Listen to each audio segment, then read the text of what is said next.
마무리를 잘해야 하죠. 제가 신학교 다닐 때 한 25년 전에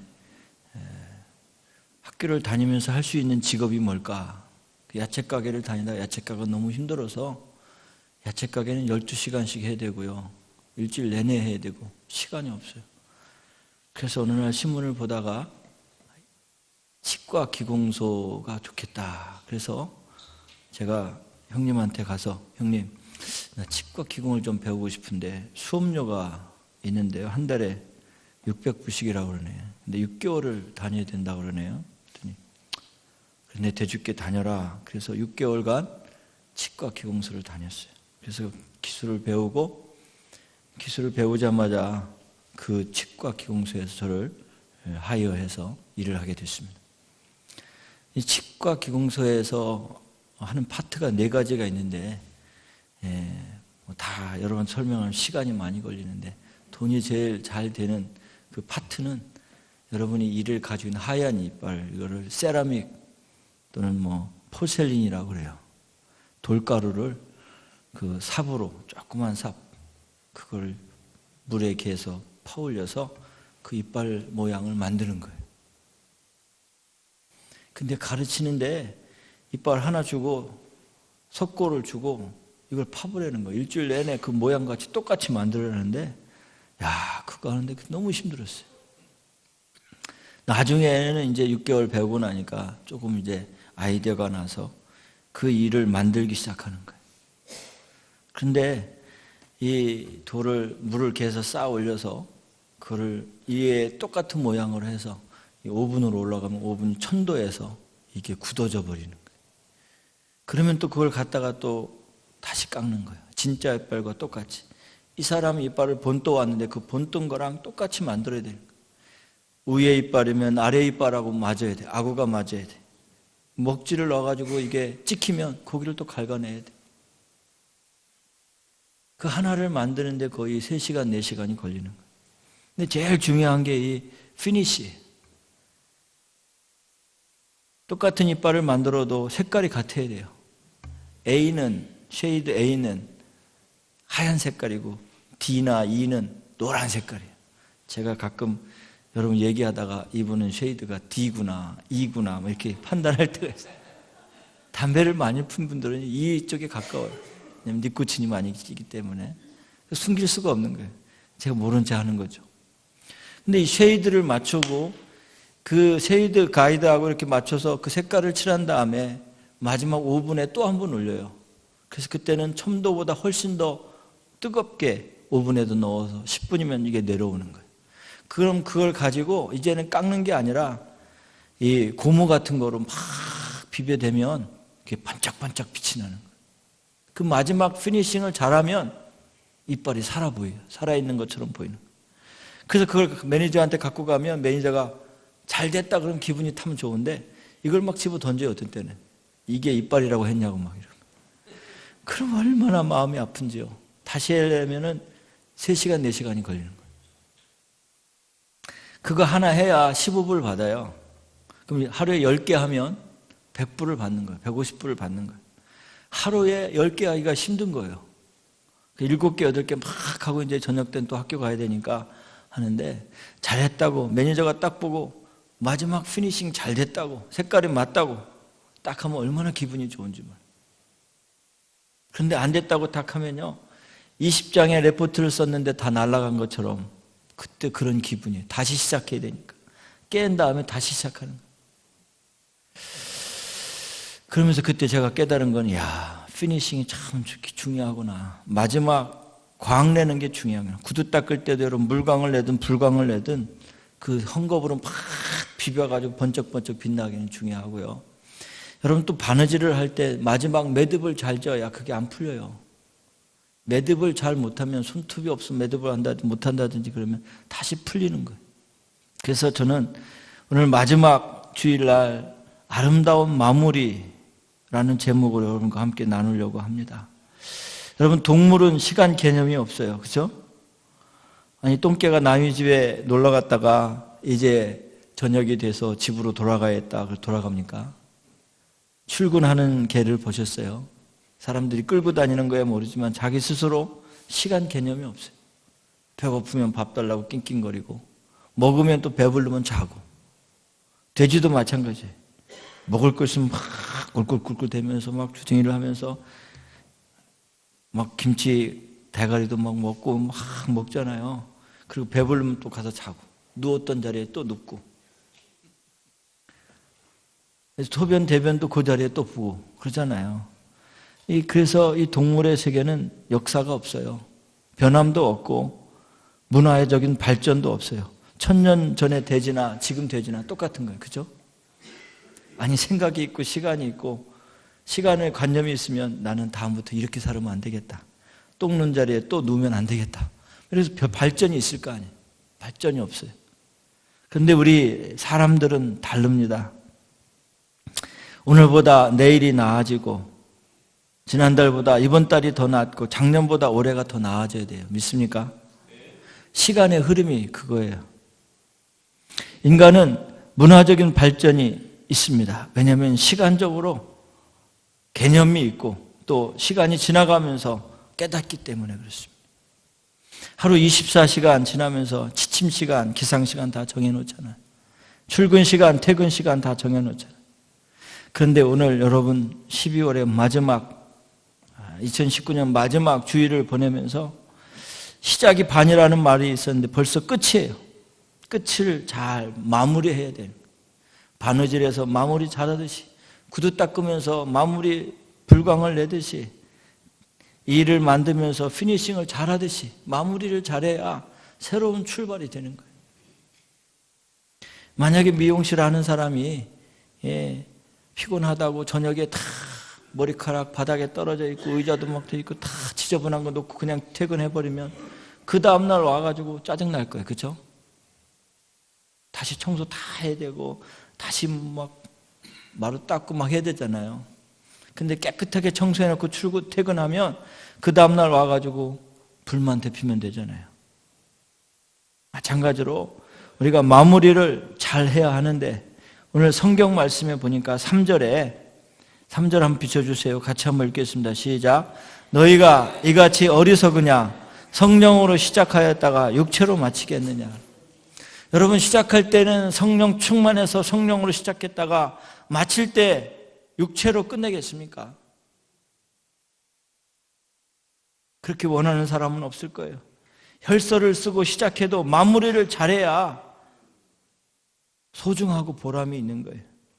사람이 만나는도 중요하지만 헤어지면 더 중요한 거예요. 그래서 오늘 사도 바울은 너희가 성령으로 시작했다가 육체로 마치겠느냐? 그럴 수 없느니라. 할 수만 있으면 성령으로 마무리해라는 거예요. 그래서 오늘 저는 여러분에게 아름다운 마무리 성령으로 해야 되는데 첫 번째는 감사하는 마무리할 수 있기를 주님의 이름으로 축원합니다. 성령으로 마무리할 때 언제나 우리 마음속에 감사가 있어야 됩니다. 믿습니까? 성령께서 함께 해주셨다면 그 안에 감사가 있어요. 사단은 꼭 어두운 면만 보게 하는데 감사는 성령은 늘 감사함을 보게 되는 거예요. 밝은 면만 보게 되는 거예요. 사람을 만나도 사단이 함께하는 사람은 지적만 하는 거예요. 지적질만 하는 거예요. 너는 이렇고 저렇고 막 해가서 징계하고요. 근데 그 안에 성령이 있는 사람은 감사가 보이는 거예요. 당신은 참 미소가 예쁩니다. 활을 쏘는 사람이 9발을 잘 못 쐈어도 한 발 남아있으면 성령이 함께하는 사람은 소망이 있습니다. 마지막 한 발이 남아있잖아요. 그러는데 사단은 이제 망했다. 한 발밖에 안 남았으니 다 틀렸다. 낙심하고 포기하자. 이렇게 만들어버려요. 성령은 아직도 한 발이 남아있다. 소망이 있다. 희망을 가져라. 이렇게 말씀하는 거예요. 여러분 우리가 어려운 2019년을 지나면서 이제 끝이다. 내 인생 이제 죽음으로 마무리한다 라고 사단은 우리에게 얘기할지 모르지만 성령이 함께하는 사람은 이제 너에게 새로운 시작이 있다. 소망을 가져라. 이렇게 되는 거예요. 감사가 넘치는 사람은 성령이 함께하는 사람인 줄 믿으시기를 바랍니다. 우리에게 밝은 면, 소망 있는 면이 보여야 한다는 것이. 저는 여러분을 볼 때마다 하나님 앞에 감사를 드립니다. 한 해 동안 함께해 주신 은혜에 감사하는 거예요. 여러분, 연말 되면 방송이나 또는 신문사에서 올해 10대 뉴스 하잖아요. 그렇죠? 10대 뉴스.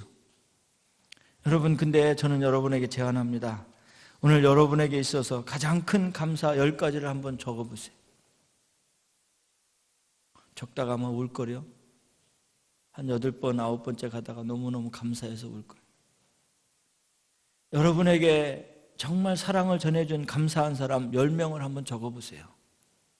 여러분 부인이 될 수 있고, 남편이 될 수 있고, 친구가 될 수 있고, 목사님이 될 수 있고, 장로님이 될 수 있고, 권사님이 될 수 있고, 누군가가 여러분에게 10분의 감사한 사람이 있을 거예요. 성도가 성령 안에서 충만함을 입으면 감사해요. 믿습니까? 항상 기뻐하라, 쉬지 말고 기도하라, 범사에 감사하라. 이는 그리스도 예수 안에서 너희를 향하신 하나님의 뜻이라 그랬어요. 감사 없는 사람은요, 하나님의 은혜가 없는 사람, 하나님의 능력을 체험하지 못한 사람, 불평불만만 하는. 그래서 여러분, 한 해를 마무리하면서 감사로 마무리할 수 있기를 바랍니다. 옆에 사람한테 인사해보세요. 감사합니다. 옆에 앉아주셔서 감사합니다. 감사는 무슨 감사야, 뭐 이런 사람이 있는데, 옆에 앉아준 것도 감사한 거예요. 여러분 옆에 사람 있으면 여러분 넘어지는 거예요. 쓰러지는 거예요. 한 사람이 길을 가다 넘어지면 세워줄 사람이 없지만, 두 사람이 같이 가다 한 사람이 넘어지면 손을 잡아서 일으켜 주는 거예요. 그러니까 감사한 거예요. 한 해 동안 하나님 앞에, 함께 하신 하나님 앞에 감사할 수 있기를 바랍니다. 함께 해주신 여러분의 부모님이나 가족들 감사하시길 바랍니다. 함께 하신 여러분 성도님들에게 감사할 수 있기를 바랍니다. 뭐 싸울 땐 싸우더라도 감사하시기 바랍니다. 두 번째로는 성령 안에서 시작한 것이 무엇으로 마무리해야 되는, 화해로 마무리할 수 있기를 바랍니다. 성령으로 마무리 질 때 언제나 화해라는 아름다운 모습이 있습니다. 성령은 모든 사람과의 관계에 막힌 담을 헐어주시고 깨치고 끊어버리려 관계를 회복시켜 주십니다. 그래서 내년에는 회복이라는 그 주제로 우리가 나가려고 합니다. 사단은요, 반대로 사탄은 자꾸 담을 높이게 하고 관계를 깨치게 하는 거예요. 그래서 뭐라고 얘기하냐면, 내가 내 손에 장을 지진다. 너 앞으로 나랑, 내가 너랑 말을 섞으면 손에 장을 지지겠다. 근데 한 달 있다가 또 장을 짓지도 않고 또 얘기하더라고. 얼마나 말에 실수가 많은지 몰라. 사단은요, 자꾸 담을 치게 만드는 거예요. 그죠, 송혜학 성도님? 뭐 그렇게 할 말이 있는지, 뭐 교회 와서도 그렇게 할 말이 많아요. 우리가 자꾸 담을 치는 거예요. 그런데 이 성령 안에 있는 사람은 화해를 하는 거예요. 하나님 안에서 내 자신을 보면 끊임없이 부족하고 연약하기 때문에 다른 사람을 세워주고,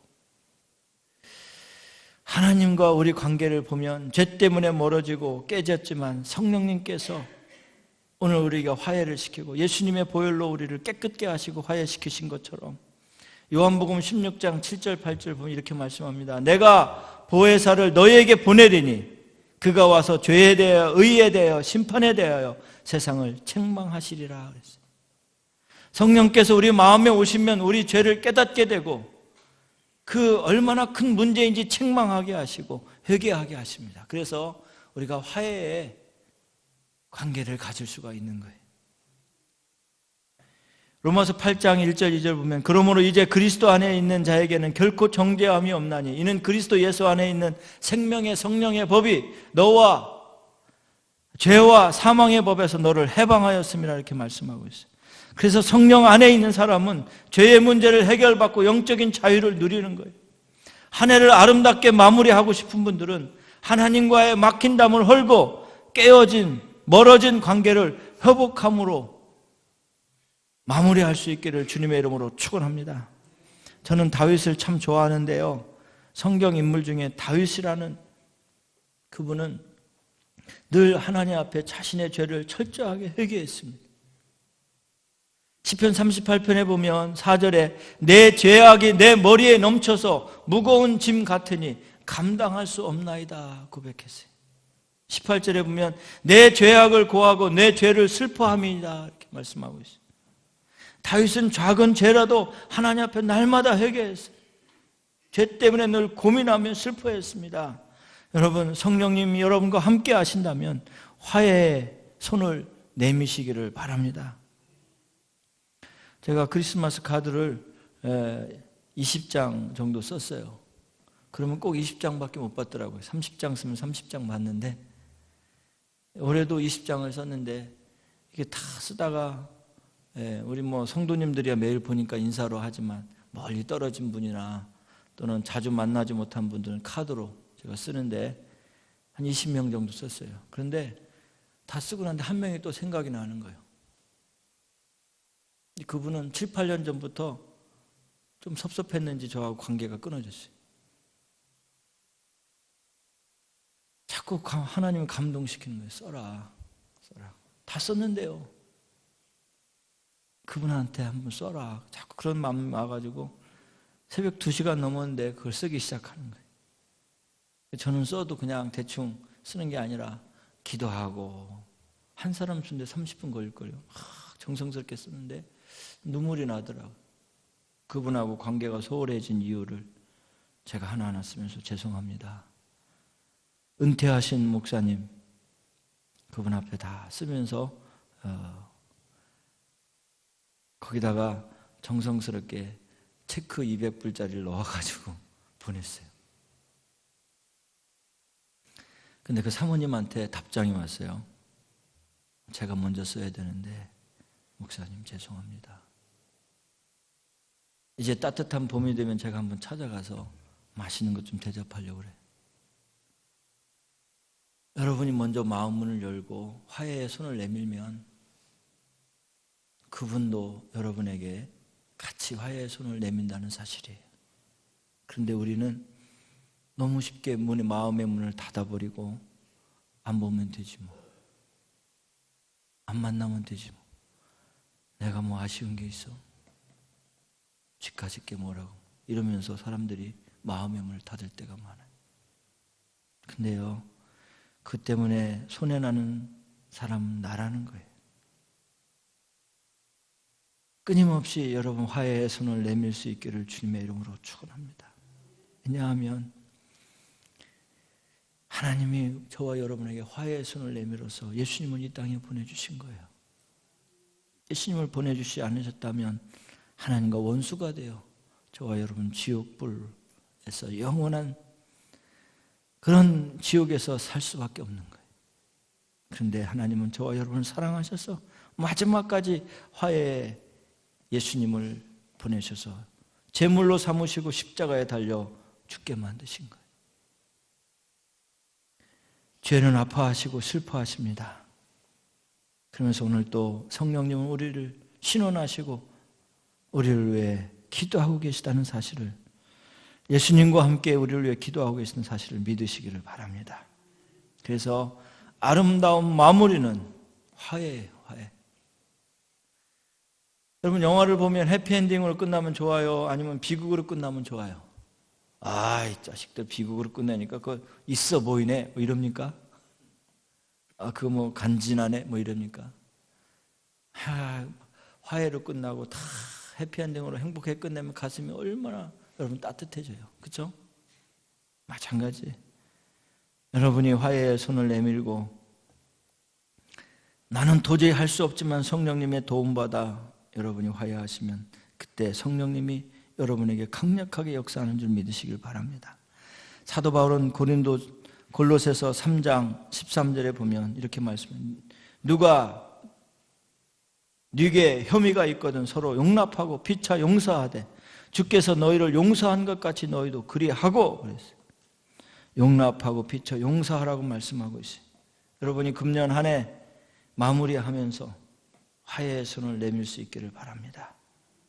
남편과 부인, 자식, 부모, 형제들, 친구들, 성도들 다 여러분 화해의 손을 내밀 때 하나님께서 여러분과 함께 하신다는 사실을 믿으시기를 바랍니다. 아브라함이 하나님 앞에 의로 인정되었다는 것은 하나님을 믿었기 때문에 그래요. 여러분 하나님을 믿는다면 그분 앞에 모든 것 맡기고 용서의 삶, 화해의 삶으로 나갈 수 있기를 바랍니다. 용서와 위로의 뜻을 전하십시오. 전화로 해도 괜찮고요. 이메일을 보내도 괜찮고요. 자신이 없으면 편지를 쓰세요. 거기다가 정성이 담긴 작은 선물도 괜찮습니다. 일단 여러분이 화해에 손을 내밀 수 있기를 바랍니다. 하나님 앞에서 회개치 않고 남은 죄가 있다면 그것은 하나님도 여러분을 용서하지 못한다는 사실이에요. 우리 주기도문 할 때 그러잖아요.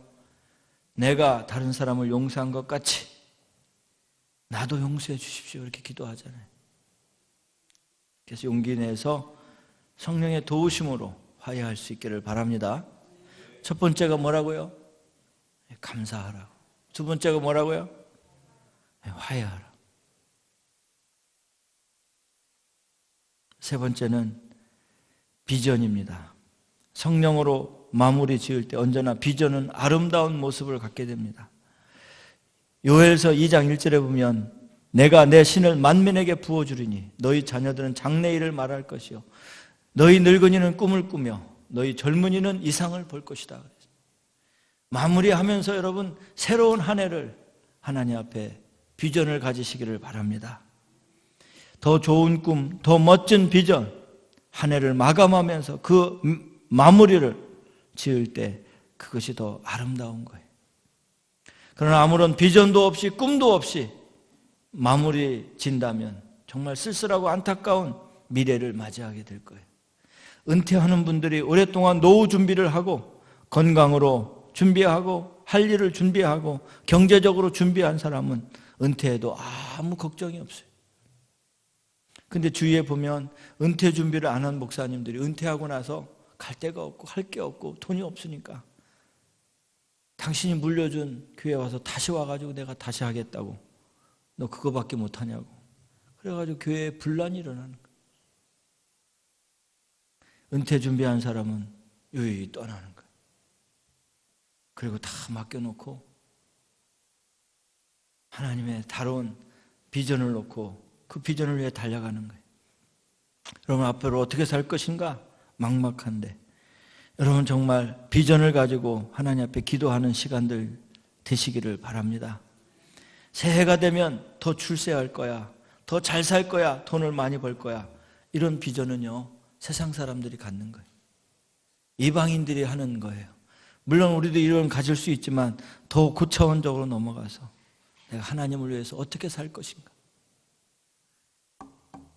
내가 하나님을 위해서 정말 어떻게 한 해를 시작할 것인가, 그건 비전이 있어야 돼요.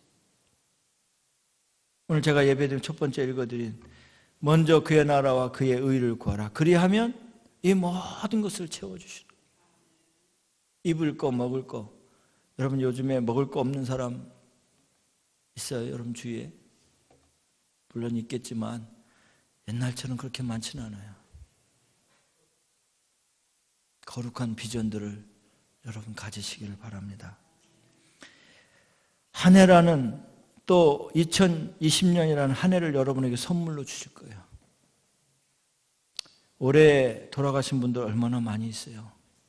그분들은 2020년을 선물로 받지 못한 사람들이, 여러분은 특별히 사랑하셔서 한 해를 더 기회를 주시고 선물로 주시는데 비전 없이 목적 없이 항방 없이 살지 말고 거룩한 비전들을 여러분 품을 수 있기를 주님의 이름으로 축원합니다.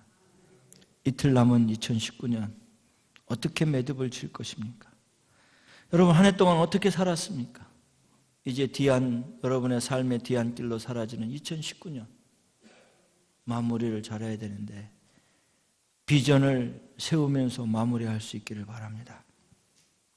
러시아의 문호 도스토옙스키는 28살 때 사형 선고를 받습니다. 제가 이분을 참 좋아하는데요. 그래서 사형장으로 끌려갑니다. 추운 겨울날 사형장으로 끌려가서 기둥에 3명씩 묶어놓는데 그 중앙에 묶입니다.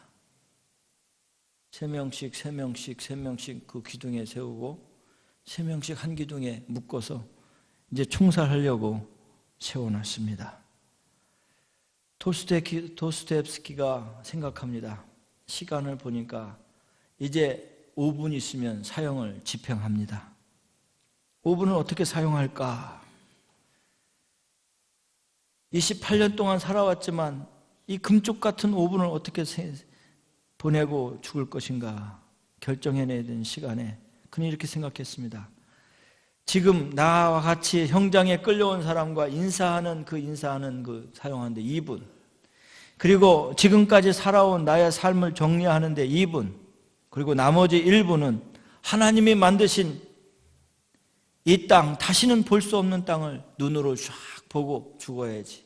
그리고 1분을 보내는 거예요. 그렇게 결정을 하고 이제 옆에 사람, 묶인 사람하고 인사하고 키스하고 마지막 잘 가라고 인사하는 2분이 흘렀어요. 이제 살아온 삶을 돌아보면서 하는데 후회밖에 안 남는 거예요. 가족들과 또 많은 사람들 생각하면서 눈앞이 캄캄해지고 아찔해지고 후회밖에 안 나. 지난 세월이 후회밖에 안 되는 거예요.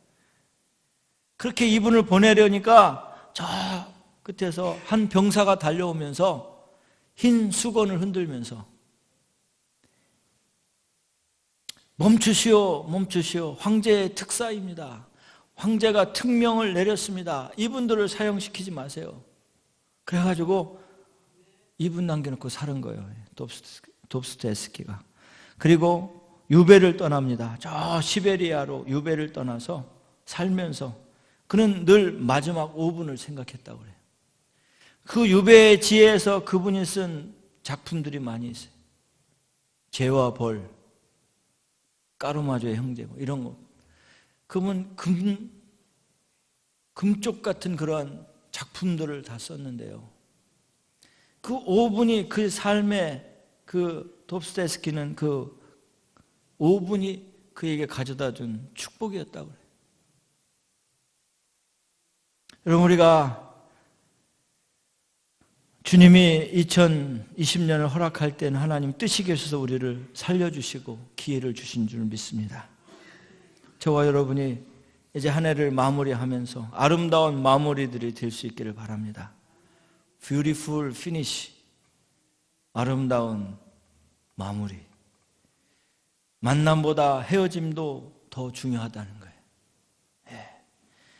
누가복음 13장에 보면 열매 맺지 못하는 무화과나무의 비유가 나옵니다. 농장 주인이 와서 농부에게 열매 맺지 못한 나무를 다 찍어버리라고 명령합니다. 그때 농부가 이렇게 얘기합니다. 금년에도 그대로 두소서. 내가 두루 파고 거름을 주어서 이후에 열매를 많이 맺게, 그러면 좋지 않겠습니까? 그러면 그때라도 열매 맺지 못하면 그때 찍어내십시오. 이렇게 말씀합니다. 저와 여러분에게 주신 1년 주님 앞에 아름답게 올려드릴 수 있기를 주님의 이름으로 축원합니다. 한 해의 마무리 감사로 또 화해로 비전으로 세우시기를 바랍니다. 3, 4년 전에 이용골 목사님이 은퇴할 때 제가 그 자리에 갔었어요. 필라델피아까지 가서 늦게 갔더니 자리가 없어서 맨 앞자리에 앉게 됐어요. 안내하시는 분이 맨 앞자리로 가라는 거예요. 그 맨 앞자리에 앉았는데 이용골 목사님이 딱 올라오시더니 답사를 하시더라고요. 딱 3마디 하시더라고요.